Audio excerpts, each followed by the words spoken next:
Corona virus के संक्रमण से बचने के लिए विभिन्न स्तरों पर जागरूकता अभियान चलाया जा रहा है और लोग इसका पालन भी कर रहे हैं। इसी कड़ी में पद्मश्री मुकुंद नायक ने वैश्विक महामारी कोरोना से बचने के लिए गीत के माध्यम से आज रांची में जागरूकता अभियान चलाया।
लाइव झारखंड ब्रेकिंग की अपील।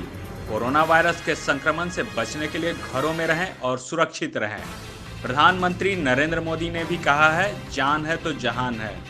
हम भी आपसे यही आग्रह करते हैं कि लॉकडाउन के दौरान घरों में रहें और सुरक्षित रहें। खुद का ख्याल रखें और दूसरों का भी ख्याल रखें। जनहित में जारी।